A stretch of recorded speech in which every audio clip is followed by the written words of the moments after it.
आदर्श की online class में आपका स्वागत है।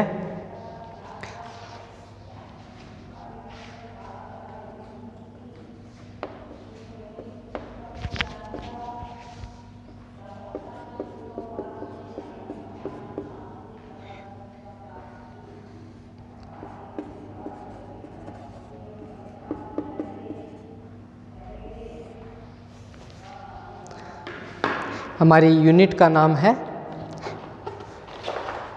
Quantum theory.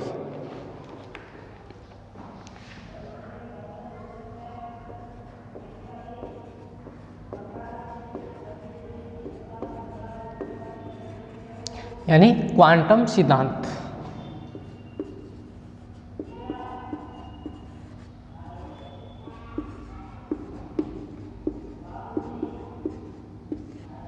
सबसे पहला टॉपिक है हमारा ब्लैक बॉडी। हिंदी में कहते हैं कृष्णिका।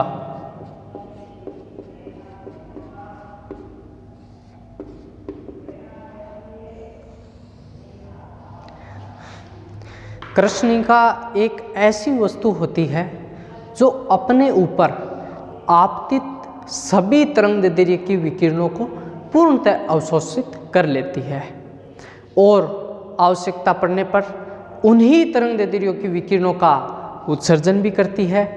इस प्रकार की वस्तु को हम ब्लैक बॉडी या कृष्णिका कहते हैं।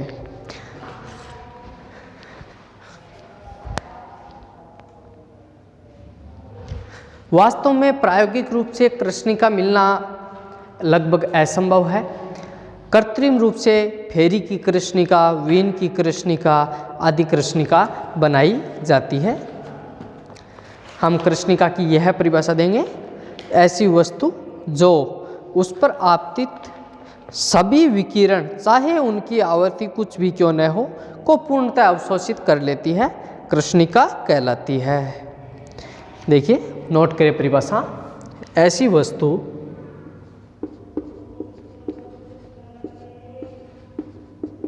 जो उस पर आपतित सभी विकिरण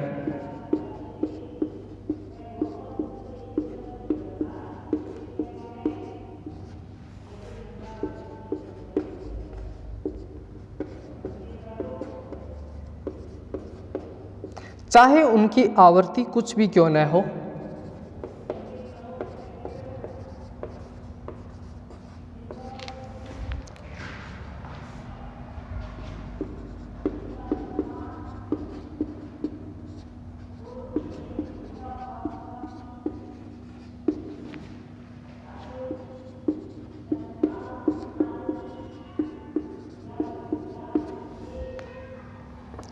पूर्णतः अवशोषित कर लेती है।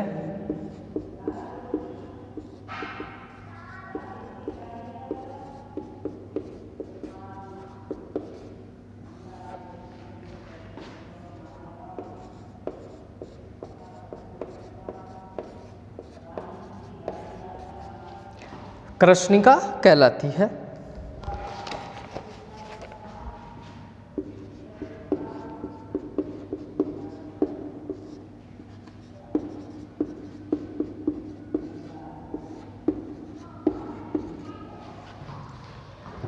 अर्थात कृष्णिका का परावर्तन और अपवर्तन गुणांक शून्य होता है और अवशोषण गुणांक इकाई होता है। परावर्तन गुणांक शून्य होता है कृष्णिका के लिए, अर्थात कृष्णिका का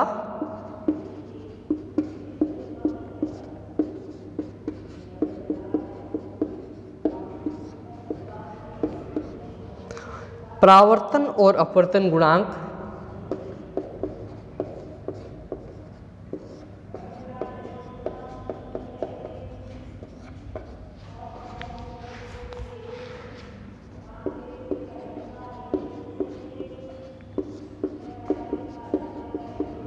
शून्य होता है।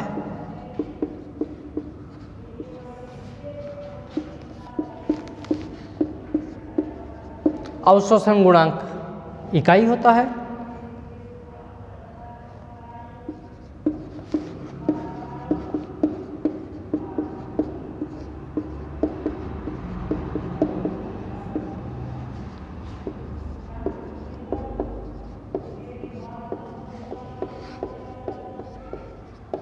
यानी अवशोषण गुणांक 1 होता है। इसे हम गणितीय रूप में ऐसे लिख सकते हैं,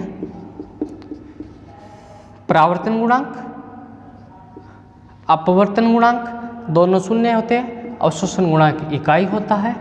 हम ये कह सकते हैं किसी भी कृष्णिका के लिए परावर्तन गुणांक, अपवर्तन गुणांक, अवशोषण गुणांक का योग 1 होता है या इकाई होता है। प्रायोगिक रूप से ऐसी वस्तु मिलने, प्रायोगिक रूप से इस प्रकार की कृष्णिका को हम फेरी की कृष्णिका, वीन की कृष्णिका को बनाया जाता है। फेरी एक वैज्ञानिक का नाम है।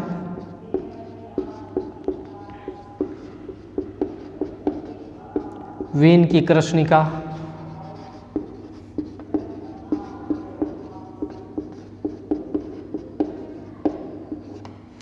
ये देखिए, ये 2 कृष्णिका है। प्रायोगिक कार्य के लिए इन्हें काम में लिया जाता है।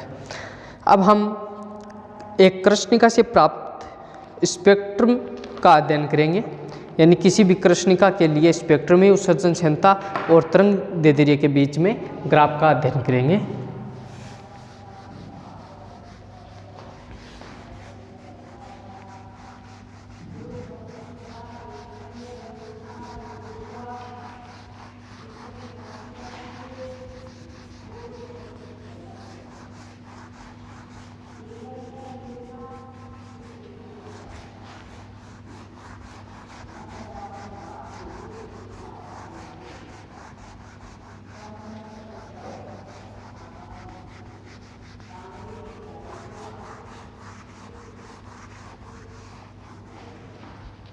देखिए, एक कृष्णिका से प्राप्त स्पेक्ट्रम,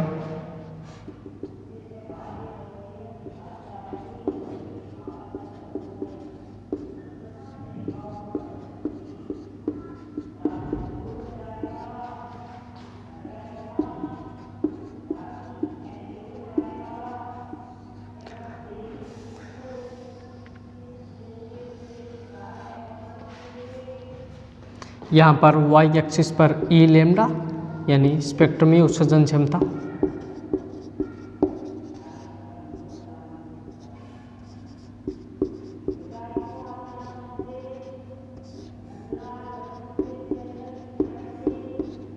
और एक्स एक्सिस पर लैम्डा यानी तरंग दैर्ध्य।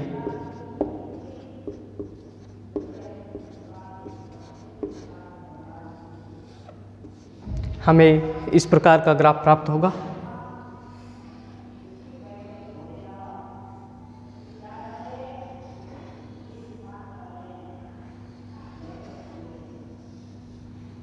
ये अलग अलग तापमान के लिए हमारे पास ग्राफ है। T1, T2 और T3 तीन अलग अलग तापमान पर हमें ग्राफ है। T3 का मान सबसे ज़्यादा है, T2 का मान उससे कम, T1 का मान सबसे कम। ये देखिए, इस बिंदु पर तरंग दैर्ध्य का मान लैम्डा m1, यहाँ पर लैम्डा m2, यहाँ पर लैम्डा m3। देखिए, इस ग्राफ के हम निष्कर्ष प्राप्त करेंगे। किसी भी कृष्णिका से प्राप्त स्पेक्ट्रम का ग्राफ इस प्रकार होता है।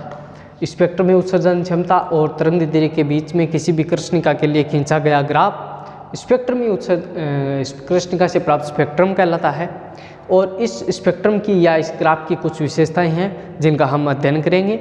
इस ग्राफ को देखने से हमें ये पता चलता है कि दिए गए तापमान पर ई लैम्डा और लैम्डा के बीच में ग्राफ सतत है, यानी ग्राफ कहीं पर भी टूट नहीं रहा है। इस ग्राफ की विशेषताएं नोट करेंगे हम। पहला देखिए, पहली विशेषता हम ये लिखेंगे कि यह ग्राफ है वो ई लैम्डा यानी स्पेक्ट्रम में उत्सर्जन क्षमता और तरंग दैर्ध्य के बीच में सतत है, यानी ई लैम्डा और लैम्डा के मध्य वक्र सतत है।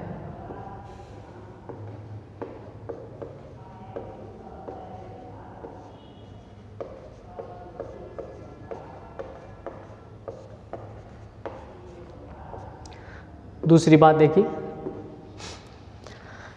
जैसे जैसे तरंग दैर्ध्य के मान बढ़ता जाता है वैसे वैसे स्पेक्ट्रम में उत्सर्जन क्षमता का मान भी बढ़ता जाता है। देखिए,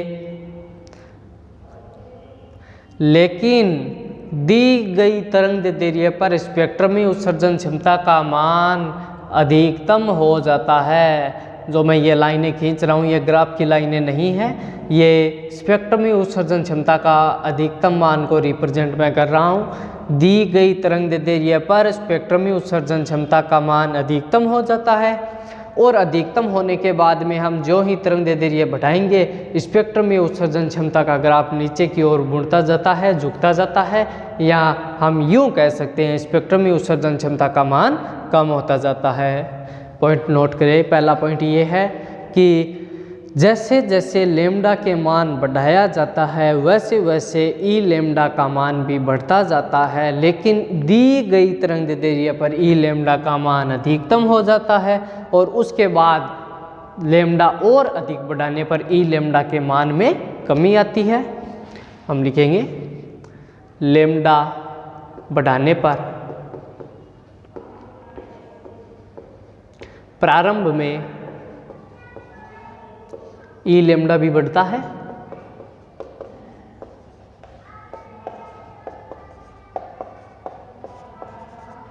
तथा एक दी गई तरंगदैर्ध्य पर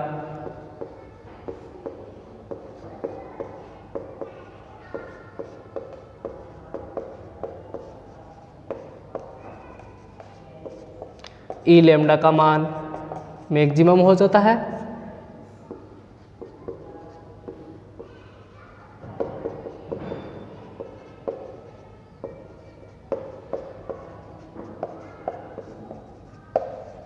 अब यदि अब लेम्डा और बढ़ाने पर ई लेम्डा में कमी होती है,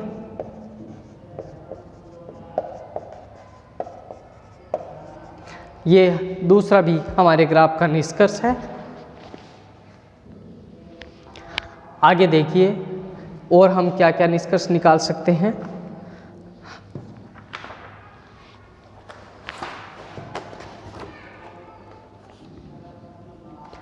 एक देखिए, दिए गए ताप पर वह तरंगदैर्ध्य, दिए गए ताप पर वह तरंगदैर्ध्य जिस पर ई लेम्डा का मान मैक्सिमम होता है ताप बढ़ाने के साथ घटती है।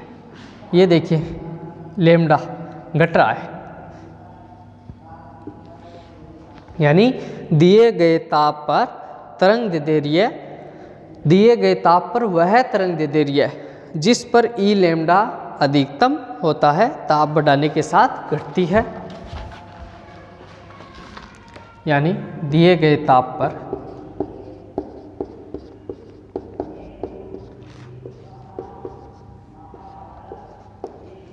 वह तरंगदैर्ध्य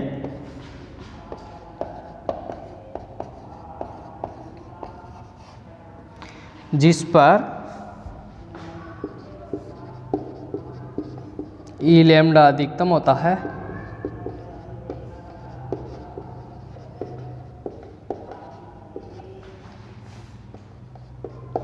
ताप बढ़ाने के साथ घटती है।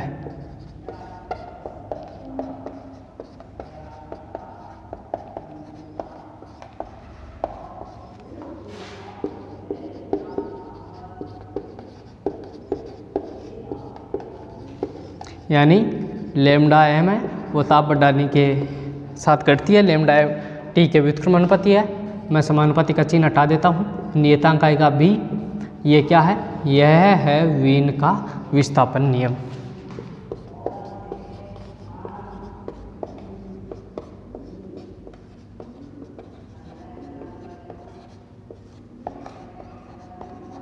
यहाँ पर भी एक नियतांक है जिसे वीन नियतांक कहते हैं या वीन का नियतांक कहते हैं।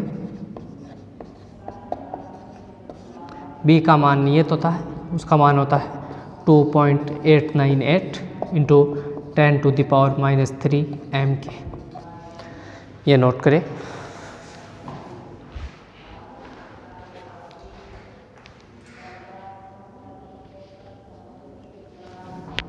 अगला बिंदु देखिए, दिए गए ताप पर दिए गए वक्र के नीचे कुल क्षेत्रफल उस ताप पर ताप की उस ताप पर उत्सर्जित कुल उत्सर्जन क्षमता को बताता है तथा यह ताप की चतुर्थ घात के समानुपाती होता है।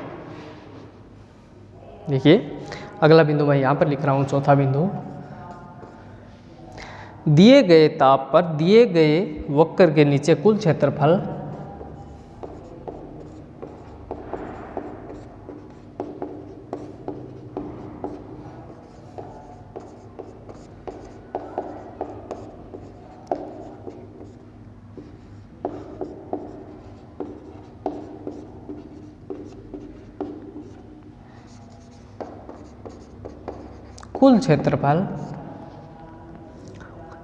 उस ताप पर उत्सर्जित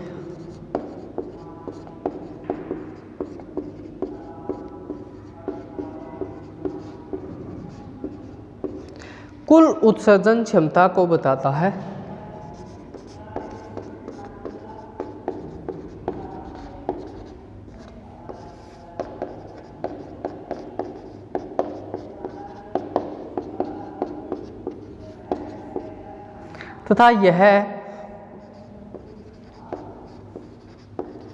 तथा यह क्षेत्रफल ताप की चौथी घात T4 के समानुपाती होता है।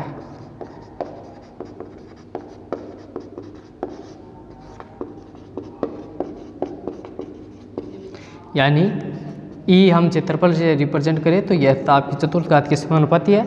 अगर मैं समानुपाती का चिन्ह हटा दूं, एक नियतांक आएगा सिग्मा T4। ये स्टीफन का नियम है। ये क्या है? स्टीफन का नियम।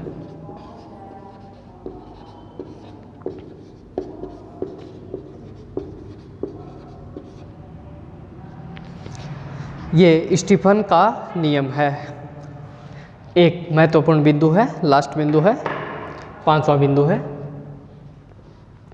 दिए गए ताप पर अधिकतम स्पेक्ट्रमी उत्सर्जन क्षमता ताप की पांचवी घात के समानुपाती होती है। मैं यहाँ पर लिख रहा हूँ पांचवा बिंदु। दिए गए ताप पर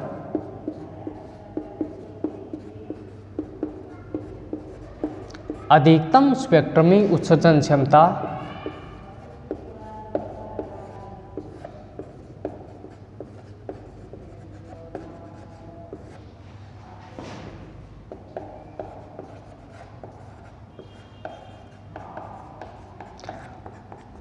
ताप की पांचवी घात T5 के समानुपाती होता है।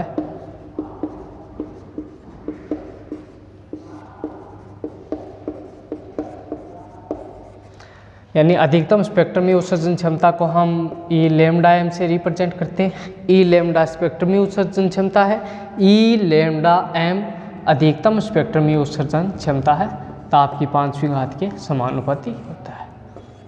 ये इस ग्राफ के निष्कर्ष है। एक बार पांचों बिंदुओं को नोट करें सभी को एक साथ। देखिए सबसे पहले ग्राफ है। ग्राफ स्पेक्ट्रमी उत्सर्जन क्षमता और तरंगदैर्ध्य के बीच में ग्राफ है। यह ग्राफ कृष्णिका से प्राप्त स्पेक्ट्रम कहलाता है। यह ग्राफ ताप के 3 मानों पर अलग अलग के लिए है, T1, T2 और T3। सबसे पहले देखिए, ये कोई भी एक ग्राफ उठा लीजिए और उस ग्राफ को देखिए। वह ग्राफ पूरी दूर तक सतत है, यानी ग्राफ कहीं पर भी टूट नहीं रहा है। तो हम कह सकते हैं कि E लैम्डा यानी स्पेक्ट्रमी उत्सर्जन क्षमता और लैम्डा यानी तरंगदैर्ध्य के बीच में ग्राफ सतत है, यानी लगातार है, बीच में ग्राफ कहीं पर भी टूट नहीं रहा है। उसके बाद में देखिए ग्राफ को देखिए, जहाँ से ग्राफ शुरू होता है वहाँ पर देखिए लाइन बढ़ रही है, यानी लैम्डा बढ़ाने पर E लैम्डा का मान भी बढ़ता है। एक तो ये बात है।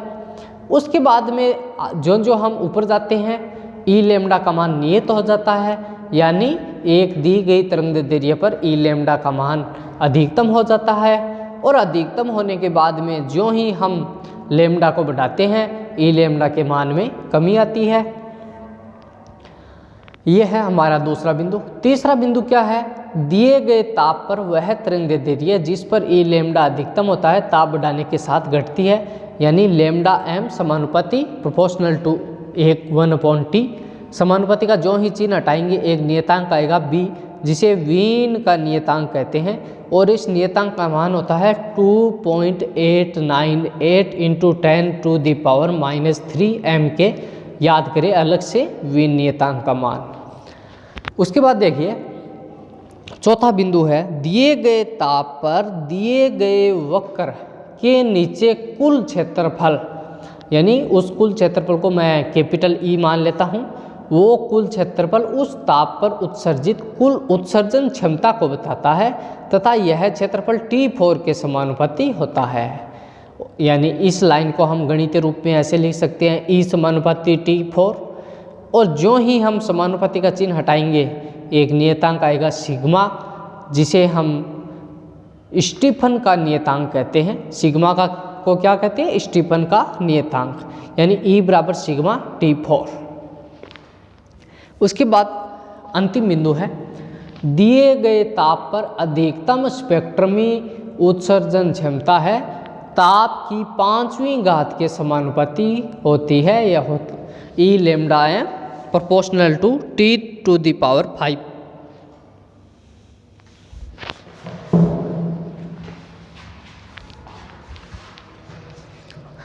उसके बाद हम इस ग्राफ को समझाने के लिए कुछ नियम दिए गए, उनका अध्ययन करेंगे।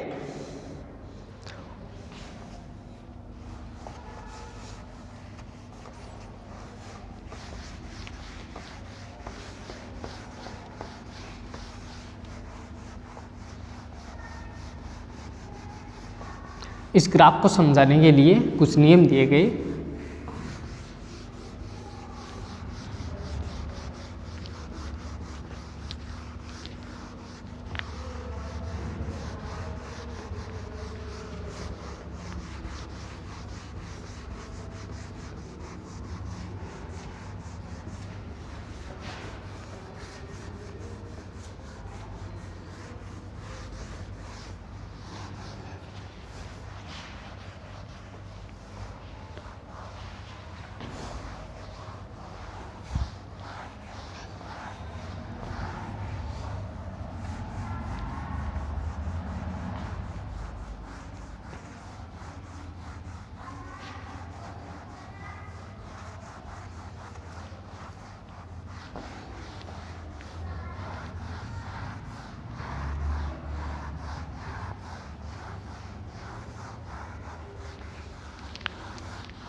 देखिए इस ग्राफ को समझाने के लिए दो नियम दिए गए, रेले और जीन ने, और वीन का वितरण नियम महत्वपूर्ण है। सबसे पहला नियम है रेले व जीन का नियम।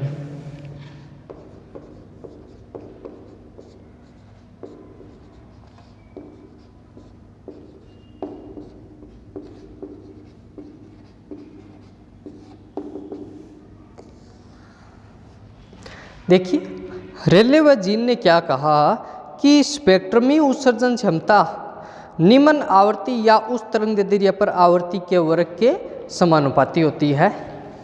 रेले और जीन ने क्या कहा कि इस नियम के अनुसार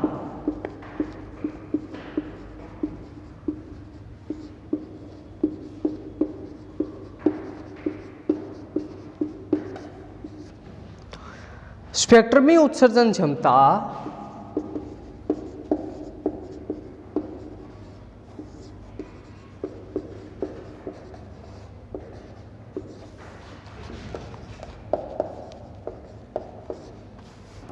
निम्न आवर्ती या उस तरंगदैर्ध्य पर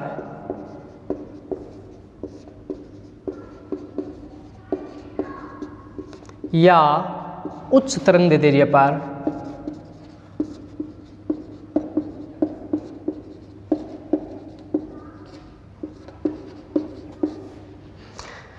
आवर्ती के वर्ग के समानुपाती होती है।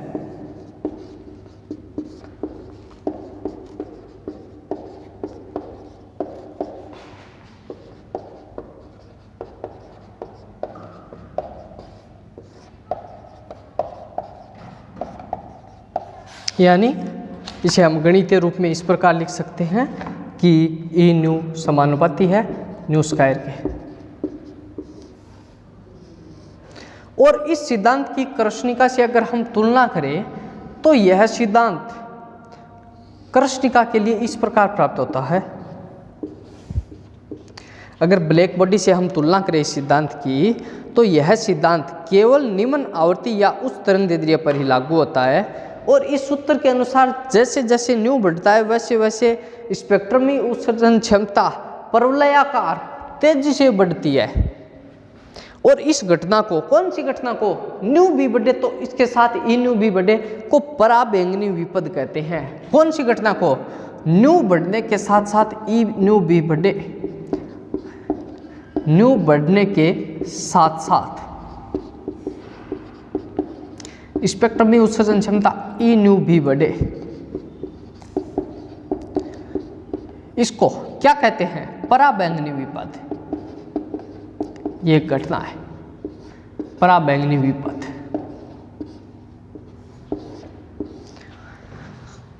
और यह नियम कृष्णिका के आधे भाग को समझाने में सफल रहा। यानी निम्न आवृत्ति पर यह सिद्धांत, या निम्न आवृत्ति को हम दूसरी परिभाषा उच्च तरंगदैर्ध्य भी कह सकते हैं। और ये एक बात देखिए, मैंने कृष्णिका का जो वक्र बनाया था वह ई लेमडा और लेमडा के मध्य बनाया था। ये ग्राफ मैं ई न्यू और न्यू के बीच में ग्राफ खींचकर आपको समझा रहा हूँ। प्रश्न आना स्वाभाविक है। न्यू और लेमडा, इनमें आपस में एक संबंध है, न्यू बराबर सी बटा लेमडा। सी नियतांक है प्रकाश का वेग, न्यू समानुपाती 1 लेमडा। यानी न्यू कहे या लेमडा कहे, दोनों में व्युत्क्रमानुपाती संबंध है। देखिए ग्राफ इस प्रकार है। यही ग्राफ ई लेमडा और लेमडा के बीच में मैं बनाऊंगा तो मैं इस ग्राफ को ऐसा बनाऊंगा, आधा ग्राफ, और न्यू के बीच में ऐसा। यानी आपस में व्युत्क्रमानुपाती का संबंध है, चाहे आवर्ती को हो या तरंगदैर्ध्य को। एक ही बात है कि दोनों से हम समझ सकते हैं, आवर्ती से भी समझ सकते हैं, तरंगदैर्ध्य से भी समझ सकते हैं, लेकिन दोनों का संख्यात्मक मान आवर्ती और तरंगदैर्ध्य का अलग अलग होता है। लेकिन यहाँ पर संख्यात्मक मान की बात नहीं करते, केवल ग्राफ को समझने की बात कर रहे हैं। रेले और जीन का नियम कृष्णिका को आधे भाग को समझाने में सफल रहा। उसके बाद में अगला नियम आया वीन का वितरण नियम।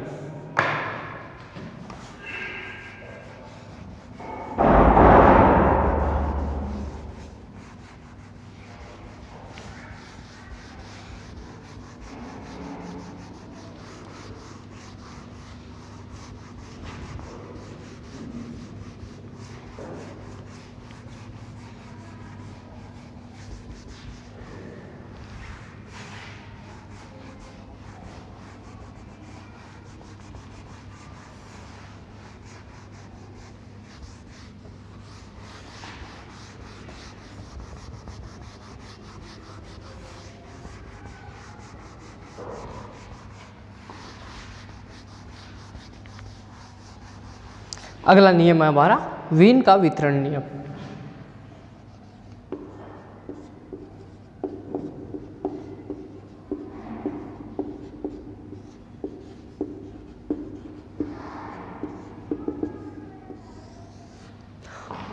यह नियम स्पेक्ट्रम में उत्सर्जन क्षमता को, यह नियम स्पेक्ट्रम में उत्सर्जन क्षमता लेमडा है, वो टी पर लेमडा पर किस प्रकार डिपेंड करती है उसके परिभाषित किया। इस नियम के अनुसार स्पेक्ट्रम में उत्सर्जन क्षमता है ई लेमडा, जो तरंगदैर्ध्य और ताप पर इस प्रकार डिपेंड करती है। यह स्पेक्ट्रम में उत्सर्जन क्षमता ई लेमडा है जो तरंगदैर्ध्य और तापमान पर इस प्रकार डिपेंड करती है। और इस नियम के अनुसार ई न्यू व न्यू के मध्य अगर हम ग्राफ खींचे तो वो ग्राफ इस प्रकार प्राप्त होता है हमें। यानी वीन का वितरण नियम उच्च आवर्ती या निम्न तरंगदैर्ध्य पर लागू होता है। यानी या तो ये उच्च आवर्ती या निम्न तरंगदैर्ध्य,